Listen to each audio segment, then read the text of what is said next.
ಲೋಕಸಭಾ ಸದಸ್ಯರಾಗಿದ್ದ ದಿವಂಗತ ಕೆ ಲಕ್ಕಪ್ಪ ಅವರ ಧರ್ಮಪತ್ನಿ ಜಿವಿ ಪುಟ್ಟಮ್ಮ ಲಕ್ಕಪ್ಪರವರು ಅನಾರೋಗ್ಯದಿಂದ ಭಾನುವಾರ ನಿಧನ ಹೊಂದಿದ್ದಾರೆ. ಮೃತರಿಗೆ 4 ಪುತ್ರರು, 2 ಪುತ್ರಿಯರು ಸೇರಿದಂತೆ ಅಪಾರ ಬಂಧು ಮಿತ್ರರನ್ನು ಅಗಲಿದ್ದಾರೆ.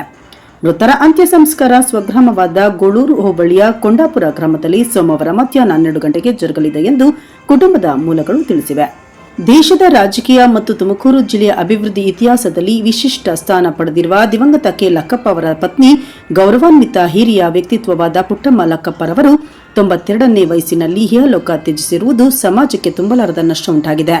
ಸೇವೆಯ ಹಾದಿಯಲ್ಲಿ ಸಾಗಿದ ಪುಟ್ಟಮ್ಮ ಅವರು ಕೇವಲ ರಾಜಕೀಯ ನಾಯಕರ ಪತ್ನಿಯಾಗಿರದೆ ಒಂದೇ ಮೌಲ್ಯಾಧಾರಿತ ಕುಟುಂಬದ ಧ್ರುವತಾರಿಯಾಗಿದ್ದರು. ಇನ್ನು ತಮ್ಮ ಪತಿಯವರ ಸಾರ್ವಜನಿಕ ಜೀವನದ ಪ್ರತಿಯೊಂದು ಹಂತದಲ್ಲೂ ಶಾಂತ ಶಕ್ತಿಯಾಗಿ ನಿಂತು ಜನಪರ ಕಾರ್ಯಗಳಿಗೆ ಬೆಂಬಲ ನೀಡಿದರು. ಅವರ ಜೀವನ ಸರಳತೆ, ಶಿಸ್ತಿನೊಂದಿಗೆ ಮನುಷ್ಯತ್ವದ ಮೌಲ್ಯಗಳನ್ನು ಸಾರಿದ್ದು ಇತಿಹಾಸ ನಿರ್ಮಿಸಿದ ಕುಟುಂಬದ ಹಿನ್ನೆಲೆ ದಿವಂಗತ ಇಂದಿರಾ ಗಾಂಧಿಯವರ ಆಪ್ತ ವಲಯದಲ್ಲಿ ಗುರುತಿಸಿಕೊಂಡಿದ್ದ ಕೆ ಲಕ್ಕಪ್ಪ ಅವರು ತುಮಕೂರು ಜಿಲ್ಲೆಯನ್ನು ದೇಶದ ಗಮನಕ್ಕೆ ತರುವಲ್ಲಿ ಮಹತ್ತರ ಪಾತ್ರ ವಹಿಸಿದರು. ಅಷ್ಟೇ ಅಲ್ಲದೆ ವಿಶೇಷವಾಗಿ ಎಚ್ಎಂಟಿ ಸಂಸ್ಥೆಯನ್ನು ತರಲು ಮಾಡಿದ ಪ್ರಯತ್ನಗಳಿಂದ ತುಮಕೂರು ಕೈಗಾರಿಕಾ ನಕ್ಷೆಯಲ್ಲಿ ಮಹತ್ವದ ಸ್ಥಾನ ಪಡೆದಿತ್ತು.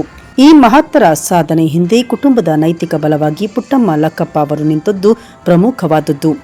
ಇನ್ನು ಇವರ ನಿಧನಕ್ಕೆ ಜಿಲ್ಲಾ ಉಸ್ತುವಾರಿ ಸಚಿವ ಎನ್ ಚಲವರಾಯಸ್ವಾಮಿ, ಶಾಸಕರಾದ ರಮೇಶ್ ಬಾಬು ಬಂಡಿ ಸಿದ್ದೇಗೌಡ, ಎಚ್ಡಿ ಮಂಜು, ದರ್ಶನ್ ಪುಟ್ಟಣ್ಣಯ್ಯ, ಪಿಎಂ ನರೇಂದ್ರ ಸ್ವಾಮಿ, ಮಧು ಜಿ ಮಾದೇಗೌಡ, ದಿನೇಶ್ ಕೂಳಿಗೌಡ, ವಿವೇಕಾನಂದ್, ಗಣಿಗ ರವಿ, ಕೆಎಂ ಉದಯ್, ಮಾಜಿ ಸಚಿವ ಡಿಸಿ ತಮ್ಮಣ್ಣ, ಮಾಜಿ ಶಾಸಕರಾದ ಕೆ ಅನ್ನದಾನಿ, ರವೀಂದ್ರ ಶ್ರೀಕಂಠಯ್ಯ, ಬೆಂಗಳೂರು ವಿಶ್ವವಿದ್ಯಾನಿಲಯ ನಿಕಟಪೂರ್ವ ಕುಲ ಸಚಿವರಾದ ಪ್ರೊಫೆಸರ್ ಕೆ ನಿಂಗೇಗೌಡ ಸೇರಿದಂತೆ ಮಂಡ್ಯ ಜಿಲ್ಲೆಯ ಜನತೆ ಹಾಗೂ ಜನಪ್ರತಿನಿಧಿಗಳು ಸಂತಾಪ ವ್ಯಕ್ತಪಡಿಸಿದ್ದಾರೆ.